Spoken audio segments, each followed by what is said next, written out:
যে ইউক্রেন আবার রাশিয়াকে আঘাত করলো। কোথায় আঘাত করলো? না রাশিয়ার একটা নিউক্লিয়ার পাওয়ার প্ল্যান্টে আঘাত করলো। এই মুহূর্তে সেই ছবি আপনাদেরকে আমরা দেখাচ্ছি, এবং এই পাওয়ার প্ল্যান্টটা সম্পর্কে আপনাদেরকে যদি একটু বলি, এর নাম হচ্ছে কার্স্ক, এবং এটা যে ইউক্রেন এবং রাশিয়ার যে সীমান্ত সেখানকার থেকে 90 কিলোমিটার এর দূরত্ব, এবং এই যে কার্স্ক এটা গোটা শহরের প্রায় 90% বিদ্যুৎ সরবরাহ এই জায়গাটা থেকে হয়, এবং সেখানেই এবার অ্যাটাক করলো ইউক্রেন। আপনাদের নিশ্চয়ই মনে আছে যে এই ধরনের ঘটনাগুলো আমরা একটা সময় দেখছিলাম, মানে 2022 সাল থেকে যখন ইউক্রেন রাশিয়া এই যুদ্ধটা শুরু হয়েছিল, তখন এই ধরনের ঘটনাগুলো আমরা বারবার দেখছিলাম, এবং একটা নিউক্লিয়ার প্ল্যান্টে যদি কোনোভাবে আঘাত করা হয় তখন তার থেকে যে বিকিরণটা হয়, তার থেকে কি কি হতে পারে সেই সম্পর্কে আমরা কম বেশি সবাই জানি। কিন্তু একটা বিষয় ভেবে দেখেছেন কি, যে কখন ইউক্রেন এই আঘাতটা করলো রাশিয়াকে? আপনাদের যদি একটু ক্যালেন্ডারের দিকে তাকাতে বলি, তাহলে হয়তো অনেকেই জানেন যে দিন এই আঘাতটা করা হয়েছে সেটা হচ্ছে ইউক্রেনের ইন্ডিপেন্ডেন্স ডে, অর্থাৎ ইউক্রেনের স্বাধীনতা দিবস। সেই দিন তারা রাশিয়াকে অ্যাটাক করলো। ঠিক তার কয়েকদিন আগে, যদি কয়েকটা দিন আগে, 2-3 দিন আগে আসি, তাহলে কি দেখতে পাবো, যেখানে আলাস্কাতে মিটিং হয়ে গিয়েছে ডোনাল্ড ট্রাম্পের সঙ্গে পুতিন, তিনি বৈঠক করেছিলেন এবং পরিষ্কার জানিয়ে দিয়েছিলেন যে তিনি জায়গা যেগুলো তিনি নিজেদের আধিপত্য বিস্তার করে ফেলেছেন, বা যে জায়গাগুলো ইউক্রেন থেকে নিয়ে ফেলেছেন, সেগুলো থেকে তিনি এক চুলো সরবেন না। অন্যদিকে জেলেনস্কি একেবারে তড়িঘড়ি পৌঁছে গেলেন ডোনাল্ড ট্রাম্পের সঙ্গে মিটিংয়ে বসতে, এবং ডোনাল্ড ট্রাম্পও বুঝিয়ে দিলেন যে আর যুদ্ধ নয়, এবার শান্তির পক্ষে, মানে যুদ্ধ বন্ধ হোক, কিন্তু যদি জেলেনস্কি চান তাহলে তিনি এটা কন্টিনিউ করে যেতে পারেন। তারপরে এই ঘটনা, মানে কার্স্কের এই ঘটনাটা কিন্তু তার পরপরই ঘটল। এর পেছনে আসল উদ্দেশ্যটা কি, কি হতে পারে এরপরে, কোন দিকে টার্ন নিতে পারে, এই সমস্ত বিষয় সম্পর্কে আমরা আজকে আলোচনা করব। আমাদের সঙ্গে স্টুডিওতে রয়েছেন আন্তর্জাতিক সম্পর্ক বিশেষজ্ঞ শুভাশিস ব্যানার্জি। শুভাশিস, আমরা এই ছবিগুলো দেখতে দেখতে যেটা মনে হচ্ছিল, এই যে ঘটনাগুলো পেছনে, যে ঘটনাগুলো গত 3-4 দিনে ঘটেছে, একটা ছোট্ট ব্রিফ উঠে এলো সেখান থেকে, কিন্তু তারপরে যখন মনে হচ্ছে যে যুদ্ধটা এবার শেষ, সব কিছু শান্ত হয়ে যাবে, শান্তি ফিরবে, তখন এইরকম একটা ঘটনা কেন ঘটালো ইউক্রেন?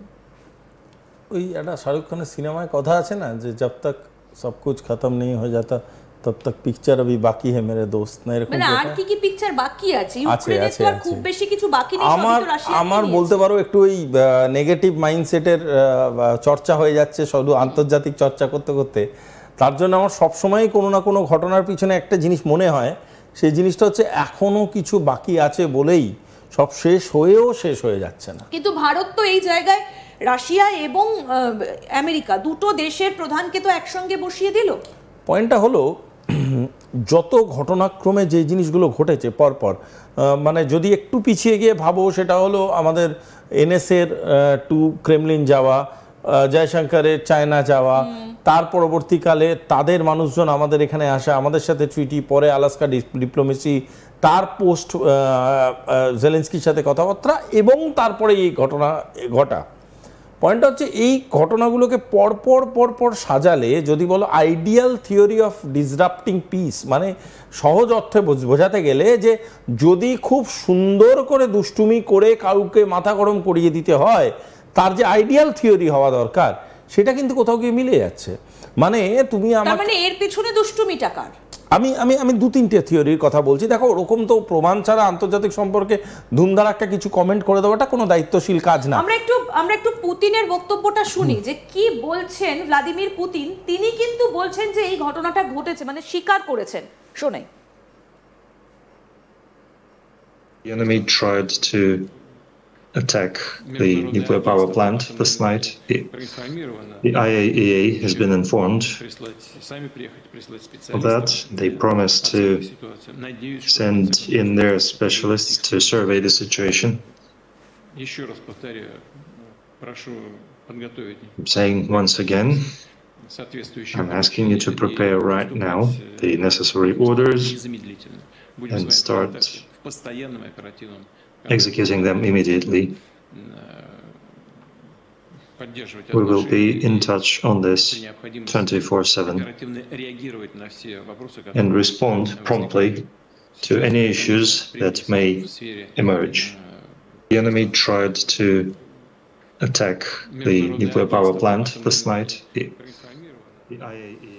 একদমই, এবং যেটা বলছিলাম শুভাশিস বাবু, যে পুতিন কিন্তু স্বীকার করে নিয়েছেন যে এই আক্রমণটা হয়েছে। না, 100% আক্রমণ হয়েছে। এত বিদেশি চ্যানেল, এত বিদেশি মিডিয়াতে বেরোচ্ছে, আমাদের এত রেসপন্সিবল মিডিয়া সার্কিটে বেরোচ্ছে, তো এটা ফেকের কোনো গল্পই নেই, প্রথম কথা। সেকেন্ড কথা হচ্ছে, যখন নিজে প্রেসিডেন্ট এই কথাগুলো বলছেন, তার মানে অবভিয়াসলি তার দেশ কোথাও গিয়ে একটা সাফার করছে, তার জন্যই তো বেরোচ্ছে। বাট আমি যে থিওরিটায় আসার কথাটা বলছিলাম, সেটা একটু বুঝতে হবে। একটা হচ্ছে খুব স্ট্রেট লেভেল থিওরি, সেটা হচ্ছে ইউক্রেন এবং জেলেনস্কির ইরেসপন্সিবল বিহেভিয়ারটা কিন্তু কোনো নতুন ঘটনা নয়, যেটা পৃথিবীর মানুষ দেখছে। এর আগেও জেলেনস্কি অনেক জায়গায়, যেখানে পিস টক্সকে সত্যিকারের একটা সলিউশন দেওয়া যেত, সেটা না করে দুম দাঁড়াক্কা একে ওকে অ্যাটাক করে বসেছে। এবং অ্যাটাক করার পরে যে রিটালিয়েশনটা হয়েছে, তখন ছেড়ে দে মা কেঁদে বাঁচি, এরকম একটা অবস্থায় চলে গেছে।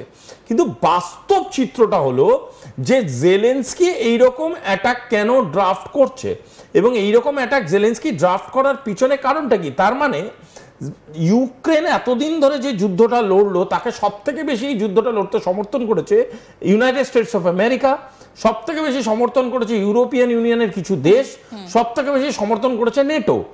এরা যখন তাকে বসে পিস টক্সের কথা বলছে, সেই কোনো জিনিসকেই তার মানে সে গুরুত্ব দিল না। গুরুত্ব না দিয়ে এইরকম একটা ইন্ডিপেন্ডেন্স ডের দিন এরকম একটা জিনিস লঞ্চ করিয়ে দিল, যেখানে নিউক্লিয়ার পাওয়ার প্ল্যান্টে হিট করেছে, যেখানে হিট করেছে অয়েল স্টেশনে। পয়েন্টটা হচ্ছে, এই হিটগুলো থেকে কিন্তু একটা বার্তা যায়। পয়েন্ট ওয়ান, সেটা হচ্ছে কোনো রকমভাবেই জেলেনস্কি আর এদের কথা শুনে চলবে না, অর্থাৎ সে একটা alternate theory of attack start করছে, সেটা একটা হতে পারে। সেকেন্ড একটা থিওরি আমার কোথাও গিয়ে মনে হচ্ছে যে জেলেনস্কির কন্ট্রোলে জেলেনস্কি নিজের আর্মি বা নিজের যে ডিফেন্স সিস্টেম আছে, সেটা কি পুরোটা আছে? তার কারণটা হলো দুটো। দেখুন, প্রথম কারণ, আমরা রাশিয়ার তৈরি এয়ার ডিফেন্স সিস্টেম নিয়ে নাস্তানাবুদ করে দিলাম পাকিস্তানকে, অথচ আমরা যখন এই জিনিসটাকে একটু মন দিয়ে দেখব, এটা কিন্তু ড্রোন অ্যাটাক, কিন্তু এটা আইডেন্টিফাইড হলো না, এটা নালিফাই করা গেল না বিফোর টাইম। রাশিয়ার উপরে অ্যাটাক হলো, রাশিয়ার এয়ার ডিফেন্স সিস্টেমটাকে সে অর্থে আমরা পেলাম না এক্ষেত্রে। তো এইটা আমার কাছে একটা সন্দেহের জায়গা দেখা দিয়েছে এই কারণে, কারণ এরকম কি যে ইউক্রেনের নিজস্ব জেনারেলরা সবাই আর জেলেনস্কির কথা শুনছে না, বা ইউক্রেনে যেটা পালা বদলের গল্প আমরা কান পাতলাই শুনতে পাচ্ছি, সেই পালা বদলের যে দ্বিতীয় জন আসছে, সে নির্ধারিত করতে চাইছে যে জেলেনস্কি অপদস্থ হয়ে এই ইউক্রেন ছেড়ে বেরিয়ে যাক, এবং তার জন্যই এমন কিছু ঘটনাচক্র বা এমন কিছু ঘটনাক্রমকে